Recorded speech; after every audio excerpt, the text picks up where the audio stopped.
They say trust is the cornerstone of a marriage, but what happens when silence replaces connection and doubt creeps in during the quietest moments? I never imagined myself as the suspicious type, but that changed on one bitterly cold Friday night. I'd stayed late at the office, just an hour to wrap up some loose ends, then grabbed takeout from our favorite place, Golden Lantern.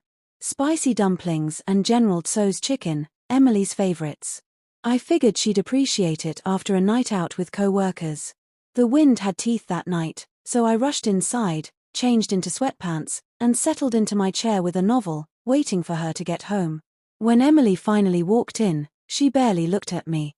She dropped her purse on the couch and muttered, jumping in the shower. "Be back in a sec." That was odd. It was already 9:30, late for her. I expected some chatter, maybe a quick rundown of her night, but she came back in flannel and joggers, said nothing about her evening, and went straight to the microwave. I'd already set the table and poured drinks, hoping for a quiet dinner together. But dinner was filled with tension so thick it could have cracked the wine glasses. She stabbed her chicken like it had insulted her, barely speaking. I didn't want to push, not when she was clearly holding something back, but even I have limits. Eventually, she muttered, "I'm glad you didn't come tonight." My stomach turned. "Well, love you, too." She didn't laugh. Just shook her head and said, "Not yet. I've got a lot on my mind." The whole night felt wrong. She barely looked at me. No sex. No conversation. Just space. Cold, distant space. I told myself not to jump to conclusions, but by Saturday morning, the silence was louder than ever. Around 9 o'clock, she grabbed her purse and said only, "Be back later." I don't usually track my wife. But that day, I opened the Find My Phone app and watched her move. It stopped at a dingy little bar on the edge of town called The Hideaway. Not the kind of place Emily would go, not alone. I drove over, parked at a distance, and waited. For 30 minutes, I sat watching her car, watching her. She stood outside the bar, glancing toward the door like she was waiting for someone. Eventually, a couple came out, close, whispering, laughing. Emily's body shifted. I saw it. A spark of recognition, of interest. She followed them with her eyes as they got into a truck, kissed, and drove off. Then she got back into her car and left. I couldn't shake it. That man looked familiar. The woman was younger than Emily and stunning. Who were they? And why was my wife so intent on seeing them? That night, Emily was a storm. As soon as I walked in, she demanded, "Where were you?" Like she'd been keeping score. I gave vague answers, tired of the games. She didn't like that. But I was too confused and frustrated to care. For the next 3 weeks, she was distant, distracted, and secretive. She'd mutter things to herself, cheating, betrayal, affair, like she was trying to piece together her own thoughts out loud. Our bed was cold. Our house was colder. Then came the Friday call. She wanted to talk. When I got home, she was already there, showered and composed. She poured herself a glass of Cabernet and downed it in one go. "I've been a real jerk, haven't I?" she said. I didn't argue. "I did something I'm not proud of," she continued. "And I hope you won't think too badly of me." I braced myself for the worst. I probably lost my job today. That surprised me. Her job was her passion. Emily had been on track for a promotion, and I knew she'd been gunning for a project manager role. "They gave it to someone else," she said flatly. "Megan. You met her once, right?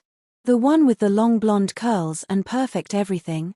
I nodded, the image of the woman at the bar flashing in my mind. "And the guy? Doug Stevens. My department head."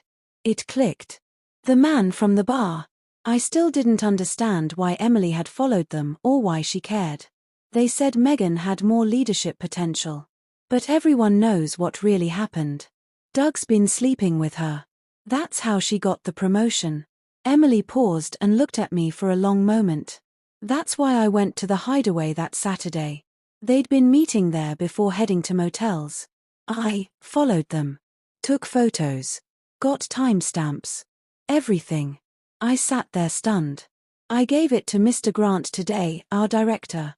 And his wife. I whistled. "You didn't hold back." No, she said, eyes lowering. I may have blown up their marriage. No, I replied gently. He did. You just exposed it.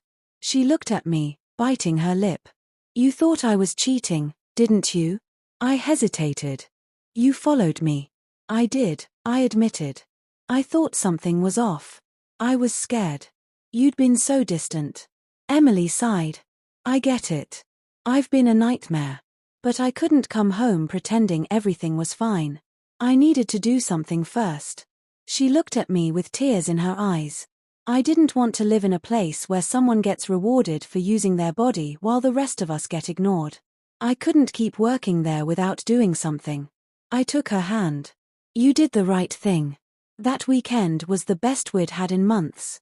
We laughed, talked, held each other, slept wrapped in each other's arms, warmth finally returning to the bed we once shared in silence.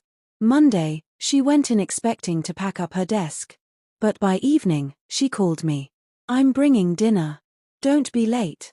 She walked in, glowing. They offered me the promotion. Seriously? Doug's been demoted and shipped off to another office. Megan declined her promotion and requested a transfer. Grant told me I did the right thing.